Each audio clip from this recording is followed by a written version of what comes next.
is the heated seat control module with the part number. Switches.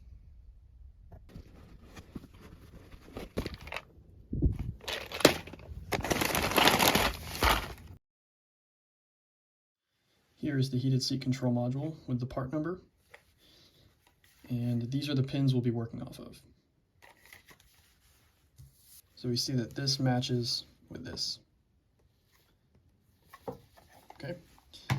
What we'll do first is map the switches to the module and also to the ground and the panel lamps. So let's get started. So on the driver's side, we have P81, which is a 20 gauge tan and light blue. And that's for the driver's seat low heat LED. P81. When we look at our module, P81 is going to be pin 12.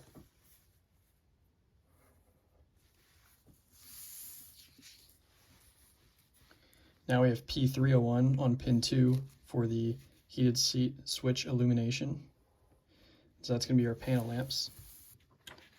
For P301, for cluster C1, that's going to go behind our gauge cluster. We're going to have right here, right above the panel lamps we had for the transfer case on pin 19.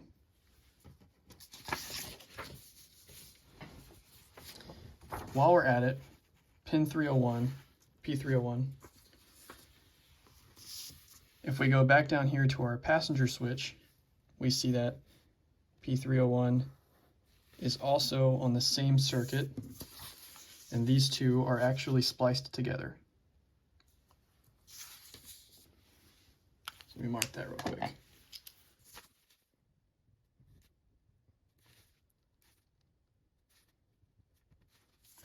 Okay. Going back to Z301, that's going to be ground. That can ground anywhere, and I'll show you where I grounded those. The third one on the passenger will also be ground, and those two can go to the same place as well.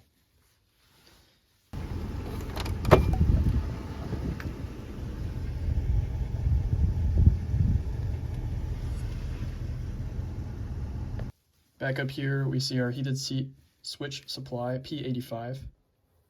P85 can be mapped to our cluster C1 again, and P85 is going to be right here, 16. Right? Now, while we're at that, just like with the panel lamps, the fourth pin for the passenger side is also circuit P85. So I just want to indicate again.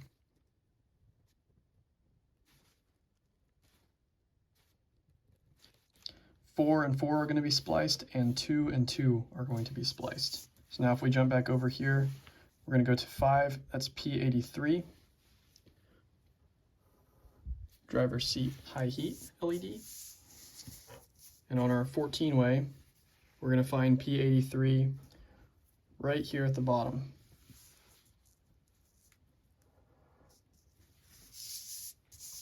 Okay. Now for P7, this is the MUX. We'll find that right here at the top, pin 1. Now for pin 1, P82 of the passenger side, we'll find P82 right here on pin 10.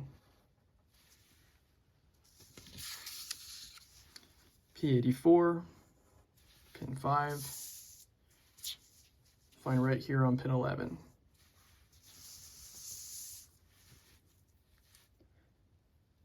Pin 6, P8, we will find P8 right here on 9. All right, so now our switches have been mapped to the 14-way and to the gauge cluster where they go. So now that our switches are done, we have to map the remainder of the 14-way. And we will do that in yellow. So here's where things get fun. So first we'll do grounds and power. I want to point out where it says accept SRT, that's what we'll most likely be using unless you have an SRT. And so the SRTs that have extra pins, I'm going to cross out for our purposes. And the only difference here, it doesn't actually have a different location or a different circuit, it just has a different thickness of the wire. So for the SRT, it just has a fatter wire here. We have 2 fused B+, and that's going to be your power. So I'll just highlight those 2 real quick. I missed one.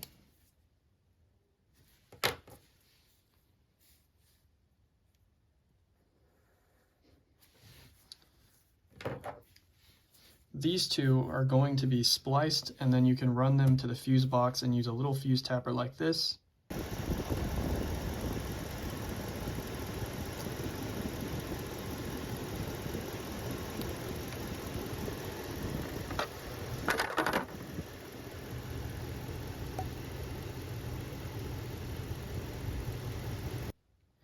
To tap it into power from your fuse box. You just want to make sure that whichever fuse location you tap into is one that it does not have constant power. That way, when you turn off the truck, the heated seats will always turn off no matter what, just to prevent anything like a fire. Now we'll go down here to the ground, because that is an easy one. Like all other grounds, the ground can just be grounded anywhere.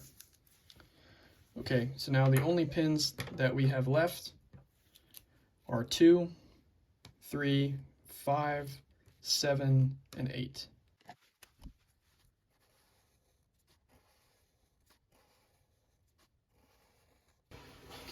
Okay, so I'm going to write the remainder of these in this space right here. Passenger seat heater supply. Pin 3 is going to go to the heater on the passenger side.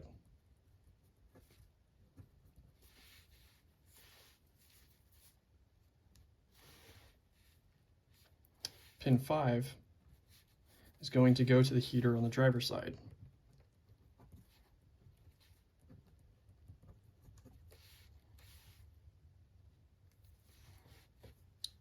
Pin 7 and 8 are going to go to the temperature sensor, so the thermistor on either side respectively.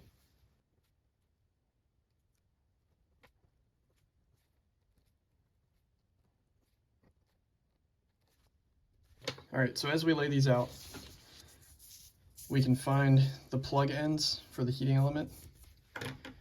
And what we're going to do again to make this simpler is cross out the SRT. You're going to have SRT.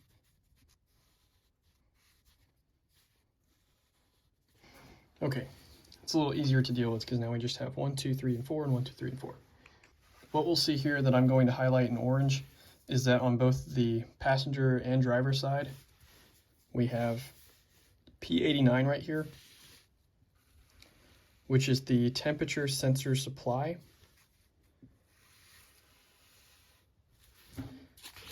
And P89 is pin 2 of our heated seat module.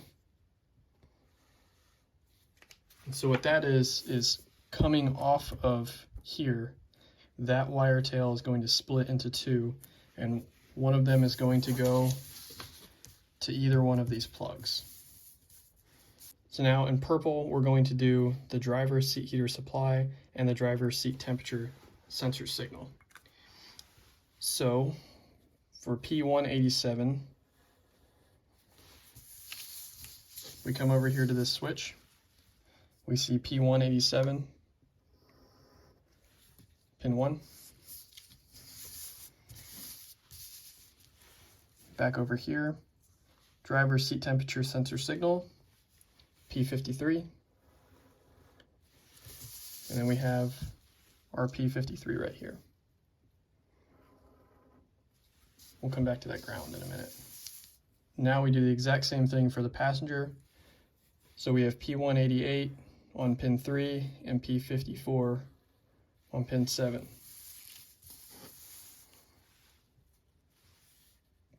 P188, P54. So now we have mapped out all 14 of the wires that go to this module.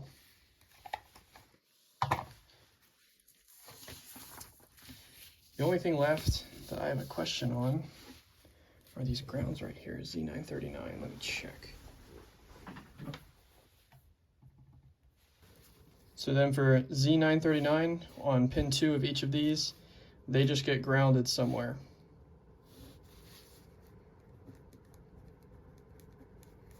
So that's the wiring. We're going to use Dad's truck again to show how to take off the seat cover. So it is freezing cold out here, but this is really easy. First we're going to take off this, and then we're going to take off this, and they're both Phillips head. You can just use a regular screwdriver.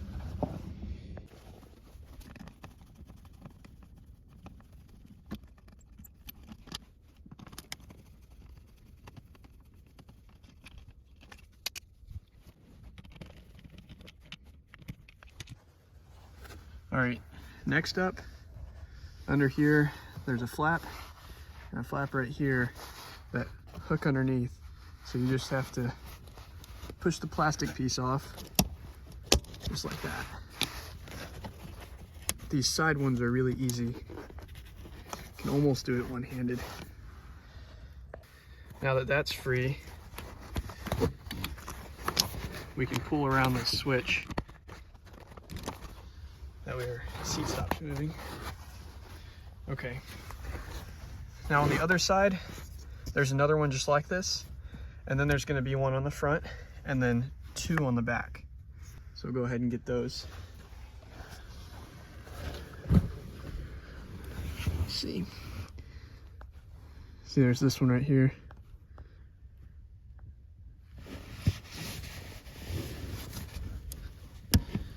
Normally I like to put some pressure down on this edge, and then I can get that piece off a little easier. The passenger seat, we can see that flap is loose. So now there's just one in the front and 2 in the back. We'll do the ones in the back first because they're easier.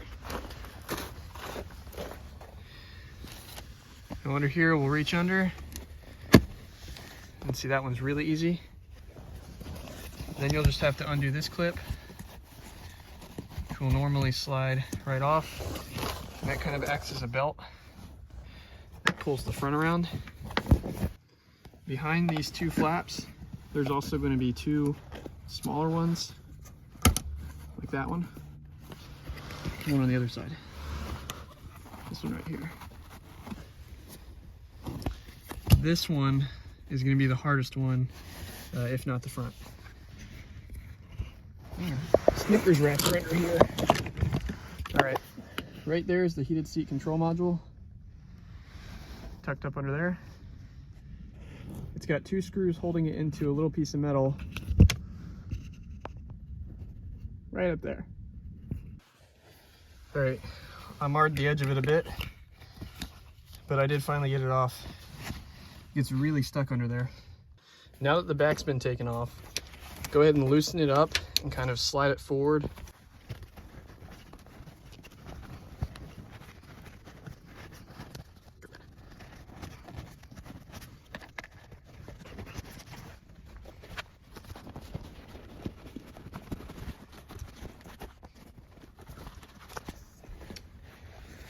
Now under here, you'll see Velcro in here, and there's Velcro that runs along the sides. You just want to gently pull it up. Be careful not to tear it up because it can pull the Velcro out from the foam.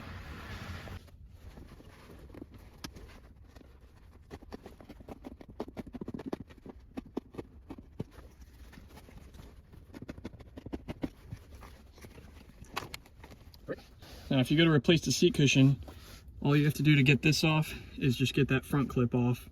And now that it's all free, it's super easy to push off. All right, I'm just gonna leave that on there because I'm not messing with it. Now, to get this top piece off, so you just come in here with a flathead screwdriver and pry that out. And then here, there's just gonna be 2 more Phillips head screws. So take those out.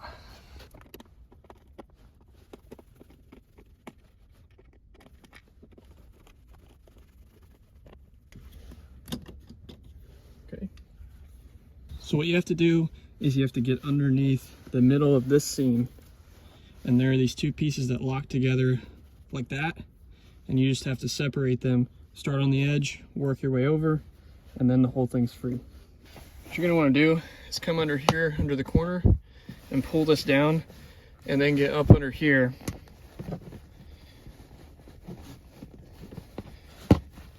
And separate them. So, see this little black tab? This wraps around it and kind of hooks under, just like they hooked underneath of here. And then once you get that, it'll just kind of pop right open. Yep. So once that's up, now to get this up, you're just gonna roll it up.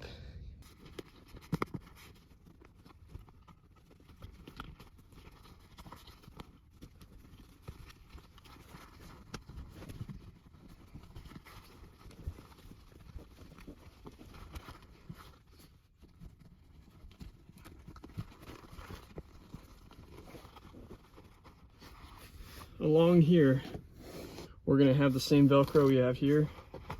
So you can just carefully separate it.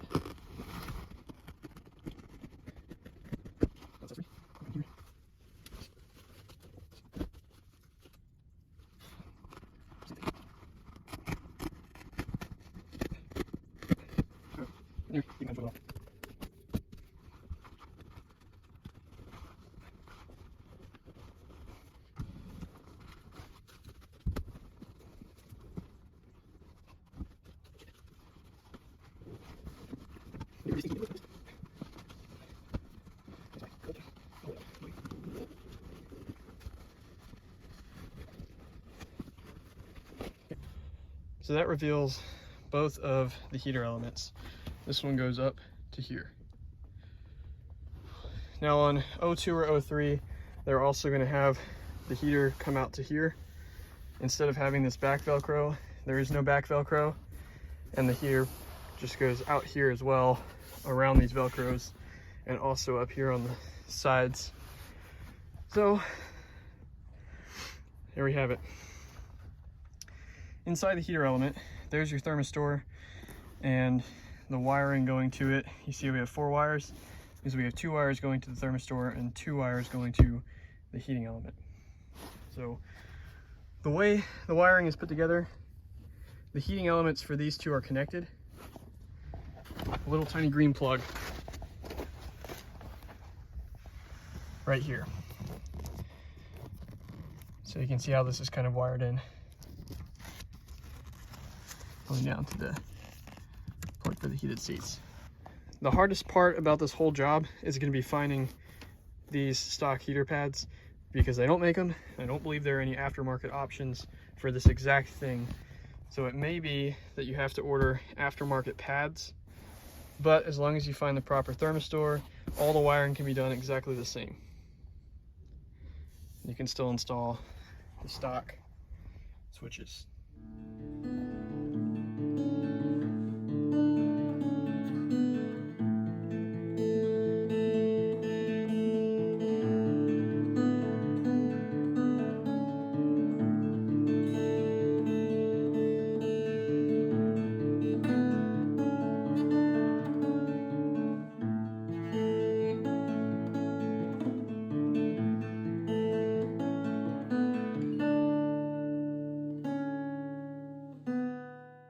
Alright, so that's how it's done.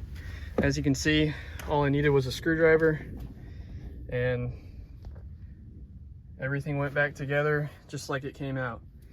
If you have cloth, it's going to move a lot easier than this thick old leather. And you just do the same thing on the passenger side and run the wires. And real quick, I will show how to take this panel off just to be thorough. All you're going to do is take out a screw right under here, open this, open your ashtray, and then pop open this panel underneath the steering wheel. Then what you'll do is put your hand right here, right underneath of this piece, And under here, just pop it off carefully.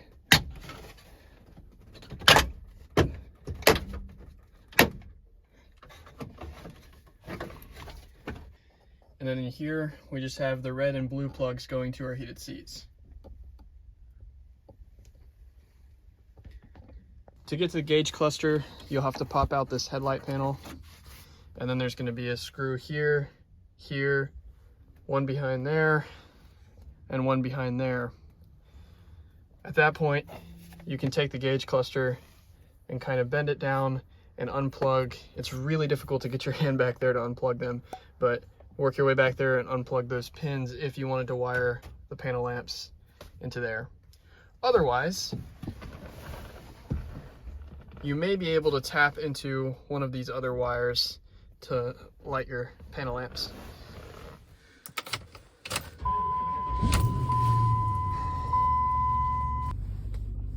When it's a freezing cold day like today, it's awesome to be able to turn on those heated seats, and it's pretty awesome to have those stock switches as well and have it functioning like it came out of the factory.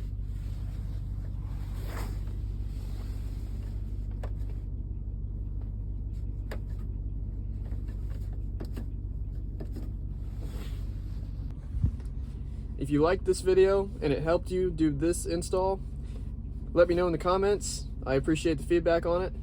And if you made it this far, thanks for watching.